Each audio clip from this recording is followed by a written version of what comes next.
जी हाँ दोस्तों, आज की इस वीडियो में मोस्ट इंपॉर्टेंट क्वेश्चन पर बात करने वाला है। बिल्कुल आपको हम आसान तरीका से हम आपको बताएंगे। इसका जो ट्रिक है बस ये वाला याद रखना आपको, बस यही जो तीन यहाँ पर आपको पॉइंट दिख रहा है बस यही याद रखना है। उसके बाद ये क्वेश्चन आपके हाथों में होगा। ठीक है, क्वेश्चन क्या है सबसे पहले देखते हैं। बोल रहा है मुनरो सिद्धांत व प्रतिपादन किन परिस्थितियों में किया गया, इसके महत्व की विवेचना करना है। यानी कि जो मुनरो सिद्धांत है वो क्या है, इसको क्यों लागू किया गया, प्रतिपादन मतलब वही हो गया। ठीक है, क्यों लागू किया गया और इसका महत्व क्या है, इस पर आपको बताना है। ठीक है, चलो तो इसमें तीन चीज़ बताना है कि मुनरो सिद्धांत क्या है, इसको क्यों लागू किया गया और इसका महत्व क्या है। देखिए दोस्तों, मैं आपको समझाता हूँ। ठीक है, ये जो मुनरो सिद्धांत है ना, ये जेम्स मुनरो के द्वारा दिया गया था। ये जेम्स मुनरो कौन थे, तो ये अमेरिका के राष्ट्रपति थे। ठीक है, और जब अमेरिका में ये राष्ट्रपति बनते हैं तो सारा शक्ति इसके हाथ में होता है। तो इन्होंने एगो सिद्धांत यानी समझ लो आप लोग कि एगो नियम पारित किया। ठीक है, अब ये जो नियम पारित किया ना, तो ये पारित करने वाले व्यक्ति कौन थे, जेम्स मुनरो। तो इसी के नाम से इस सिद्धांत का भी नाम रख दिया गया मुनरो सिद्धांत, क्योंकि इन्होंने ही दिया था। अब मुनरो सिद्धांत था क्या, तो देखिए मुनरो सिद्धांत क्या है। मान लो दोस्तों कि ये अमेरिका है, ठीक है, और यहाँ के राष्ट्रपति हमारा कौन थे, जेम्स मुनरो थे। ठीक है, तो बिल्कुल सी बात है ये कि जेम्स मुनरो चाहेंगे कि हमारा जो ये अमेरिका वो सुरक्षित रहे, कोई दूसरा देश आकर के इस पर हमला ना करे, ये अपना देश को बचाना चाहेगा। सिंपल सी बात है।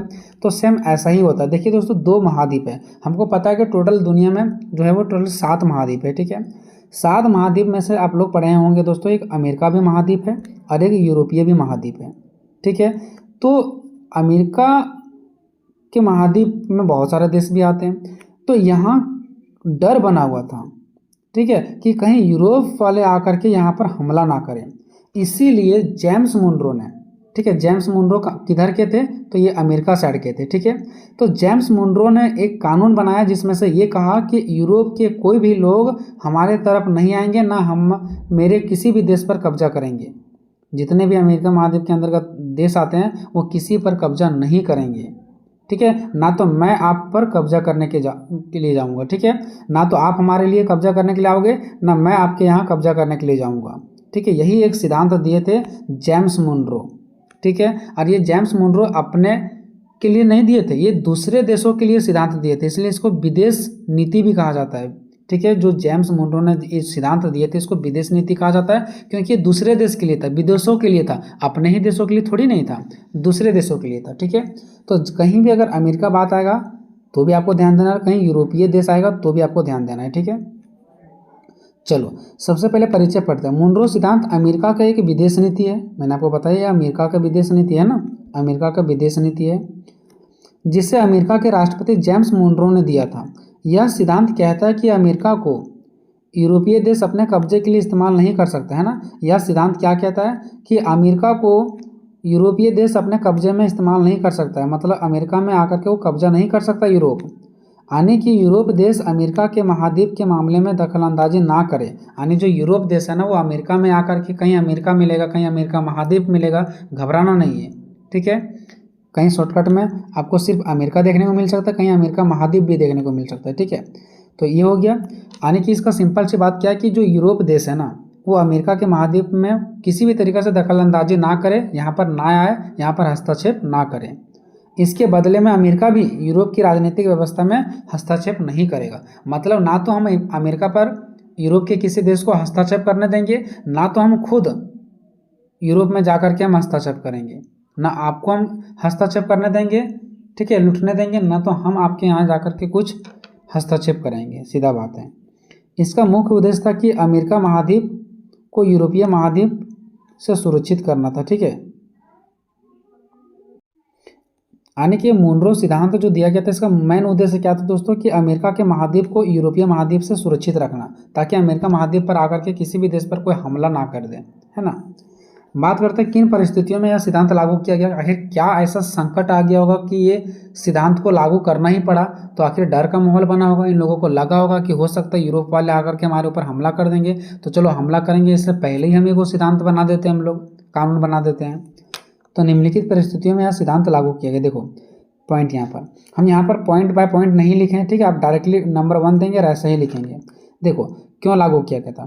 उस समय यूरोप के कई देश अमेरिका के विभिन्न हिस्सों में उपनिवेश बनाए रखने या फिर से स्थापित करने का प्रयास कर रहे थे। देखो मतलब क्या था, पहले तो यूरोप अमेरिका पर कब्जा किए ही हुए थे, अब फिर से यूरोप अमेरिका पर कब्जा ना करे इसी के लिए ये कानून बनाया गया था, है ना। वही चीज़ लिखा गया है कि उस समय यूरोप के कई देश अमेरिका के विभिन्न हिस्सों में उपनिवेश बनाए, उपनिवेश मतलब गुलाम बनाए रखने या फिर से स्थापित करने का प्रयास कर रहे थे। मतलब वो लोग पहले से तो गुलाम बनाए हुए थे और फिर से अमेरिका को गुलाम बनाने के लिए प्रयास कर रहे थे, तो इसीलिए ये कानून को लागू किया गया ताकि अमेरिका को कोई भी गुलाम ना बना सके।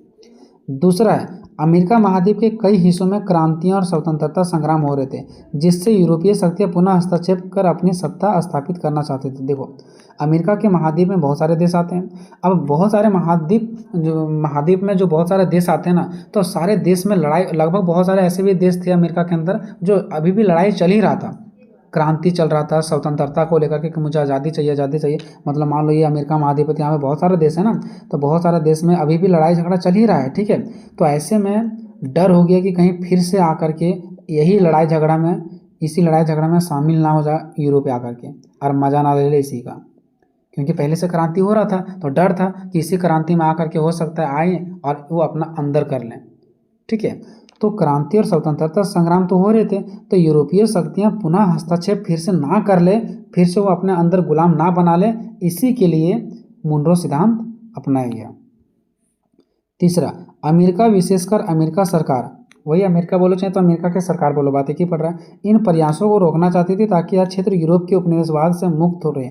उपनिवेशवाद मतलब गुलामी से मुक्त रहे, ठीक है। यानी कि ये अमेरिका की जो सरकार है ना, इस नियम को क्यों लागू किया, जो अमेरिकी के जो हमारे मुनरो थे वो मुनरो सिद्धांत को क्यों लागू किए, वो इसलिए लागू किए हैं ताकि इन प्रयासों को वो रोकना चाहते थे। कौन सा प्रयास को, जो यूरोप यहाँ पर हमला करना चाहते थे ना, उनके प्रयासों को रोकना चाहती थी ताकि यूरोप के गुलाम से हम बच सकें, ताकि यूरोप का हम गुलाम ना हो। चौथा, साथ ही यूरोप के देशों को यह संदेश देना था कि अमेरिका महाद्वीप के आंतरिक मामलों में उनका हस्तक्षेप स्वीकार नहीं होगा। देखो साथ ही साथ दुनिया को ये संदेश भी अमेरिका देना चाहती थी ना कि कोई भी अगर हमला करता है अमेरिका पर तो हम बर्दाश्त नहीं करेंगे, स्वीकार नहीं करेंगे। अगर आप आकर के यहाँ पर हस्तक्षेप करेंगे तो हम इस चीज़ को स्वीकार नहीं करेंगे, ठीक है। नेक्स्ट है कि इसके बदले में अमेरिका भी यूरोप के आंतरिक मामलों में हस्तक्षेप नहीं करेगा, और ये साफ साफ हाथ जोड़ रहे हैं कि इसके बदले में अमेरिका भी आपके यहाँ जा कर के हस्तक्षेप नहीं करेगा, आप अपना देखिए हम अपना देखेंगे। ये चीज़ को बार बार ये रिपीट कर रहे हैं, ठीक है। अब देखते हैं मुनरो सिद्धांत के महत्व, तो इसके निम्नलिखित महत्व थे। ऐसा ही पॉइंट देकर के आपको लिखते जाना है, कोई ज़रूरी नहीं दोस्तों कि ये पॉइंट को मैंने पहला नंबर में डाला और ये दूसरा में डाला और ये तीसरा में डाला, तो आप भी ऐसा ही लिखो, कोई दिक्कत नहीं है। हम यहाँ पर टोटल 10 से 11 पॉइंट बताएंगे, वो 10 से 11 पॉइंट में आप कोई भी कहीं लिख सकते हैं, दूसरा वाला पहला में लिख सकते हैं, पहला वाला छठा में लिख सकते हैं, कोई दिक्कत नहीं, ठीक है। देखो इसका महत्व क्या है, इन सिद्धांत ने यूरोपीय शक्तियों को अमेरिका महाद्वीप में हस्तक्षेप करने से रोका, है ना। यानी ये जो सिद्धांत लागू हुआ तो इससे क्या हुआ कि यूरोप की जो शक्ति है, यानी यूरोप के जो देश है, वो अमेरिका के महाद्वीप में हस्तक्षेप नहीं कर पाए, इससे ये रोक दिया गया, ठीक है। यानी वो लोग रुक गए, अमेरिका महाद्वीप के देश की स्वतंत्रता और संपूर्णता की रक्षा हुआ। देखो अब इससे ये सिद्धांत से क्या हुआ कि अमेरिका के महाद्वीप के अंदर जितने सारे देश आते हैं उन सभी का क्या हुआ, स्वतंत्रता की रक्षा हुआ, उनके ऊपर कोई कब्जा नहीं कर पाए। नहीं तो हो सकता था कि यूरोप वाले आकर के कब्जा कर लेते, तो ये फायदा हुआ। दूसरा महत्व देखते हैं इसका, मुनरो सिद्धांत ने अमेरिका महाद्वीप में अमेरिका प्रभुत्व को स्थापित किया, है ना। ये जो मुनरो सिद्धांत है वो अमेरिका महाद्वीप में अमेरिका के प्रभुत्व को स्थापित किया। प्रभुत्व का मतलब हो गया दोस्तों कि अपना रुतबा, अपना पावर को स्थापित किया, जिससे दूसरा को ये पता चले कि वहाँ पर हस्तक्षेप करना गलत होगा, ताकि कोई डर से हस्तक्षेप ना करे, है ना। अमेरिका महाद्वीप के देश के साथ अमेरिका संबंधों को भी मजबूत किया गया। देखो अमेरिका महाद्वीप के देशों के साथ अमेरिका के संबंध को मजबूत किया गया। देखो अमेरिका के अंतर्गत, अमेरिका जो महाद्वीप था इसके अंतर्गत बहुत सारे देश आते थे और सारे देशों को एक साथ इकट्ठा किया गया और आपस में मजबूती के साथ बांधा गया और संबंध मजबूत हो गया, ठीक है। जब आपको पता है कि जब कोई आपके यहाँ हमला करने आएगा तो आप लोग पड़ोसी लोग क्या करते हैं, मिल जाते होंगे, ठीक है। अगर दूसरा गांव से हमारे यहाँ कोई हमला करने आता है तो हम लोग मिल जाते हैं, भले बाद में हम लोग खुद झगड़ते हैं। तो ऐसा ही हुआ कि अमेरिका महाद्वीप के अंतर्गत जितने सारे देश आते हैं वो सारे क्या हो गए, उनके संबंध में मजबूती आ गई, मतलब एक साथ वो भाईचारा की भावना उनके अंदर उत्पन्न होने लगा, ताकि जब भी यूरोप आए तो हम लोग मिल करके लड़ाई लड़ सकें। नेक्स्ट है कि यह अमेरिका की पहली अस्थायी विदेश नीति था, यानी कि ये जो मुनरो सिद्धांत था ना, वो अमेरिका का पहले अस्थायी विदेश नीति था, अस्थायी जो कभी खत्म नहीं होगा, ये अभी भी चल रहा है। जो मुनरो सिद्धांत है ना कि कोई भी हमारे यहाँ हमला नहीं करेगा और हम भी किसी के यहाँ करने नहीं जाएंगे, ये अमेरिका में अभी भी चल रहा है। तो अस्थायी मतलब जो कभी खत्म नहीं होता है, तो ये कभी खत्म ना होने वाला ये विदेश नीति था, जिसने उसे विश्व राजनीति में एक प्रमुख शक्ति के रूप में स्थापित किया। देखो, और ये सिद्धांत क्या किया, अमेरिका को विश्व राजनीतिक में एक प्रमुख शक्ति के रूप में स्थापित किया।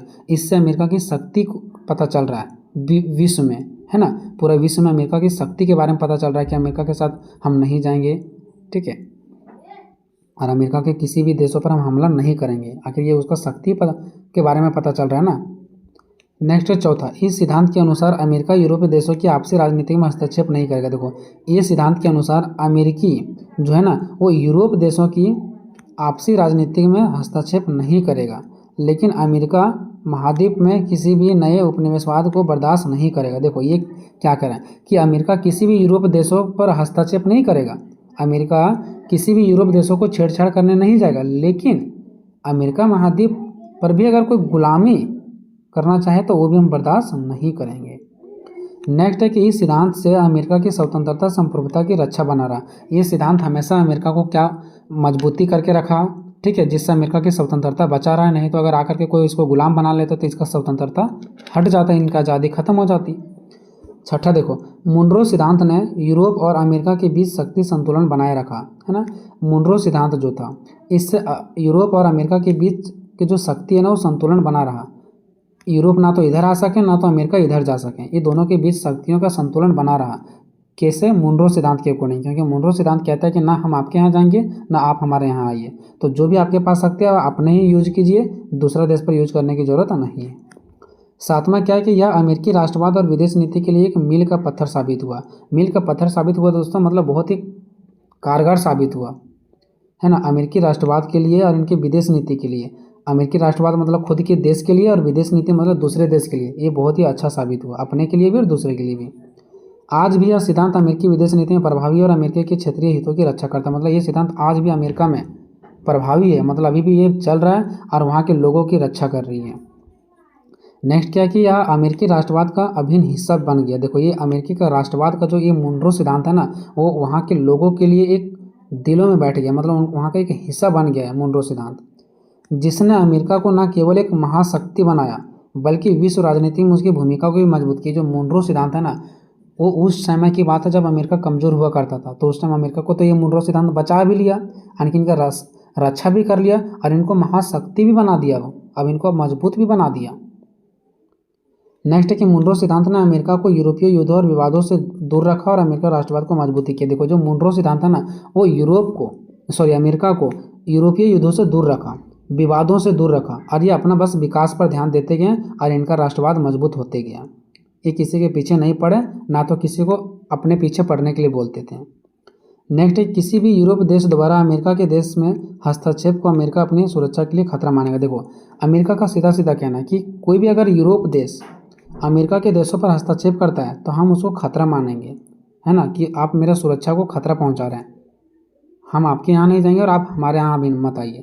अगर आप हमारे यहाँ हस्तक्षेप कर रहे हैं, इसका मतलब हम समझेंगे कि आप खतरा हमारे मंडरा रहे हैं, फिर हम आपको भी नहीं छोड़ेंगे, है ना। निष्कर्ष, मुनरो सिद्धांत का महत्व अत्यंत ही प्रभावशाली और व्यापक रहा, जो अमेरिका की सुरक्षा और स्वतंत्रता की रक्षा के लिए एक आधारशिला है। यानी कि जो अमेरिका की सुरक्षा भी किया और यहाँ की आज़ादी की रक्षा भी किया। स्वतंत्रता मतलब क्या? आज़ादी की रक्षा भी किया। ठीक है दोस्तों, एक छोटा सा क्वेश्चन था, प्रयास है कि जितना जल्द हो सके मैं आपकी तैयारी को बेहतर करवा सकूं। ठीक है, हालांकि थोड़ा सा कुछ भी यूट्यूब चैनल पर थोड़ा सा दिक्कत चल रहा था, वीडियो को अपलोड कर रहे थे और ऑटोमेटिक डिलीट हो जा रहा था। ठीक है।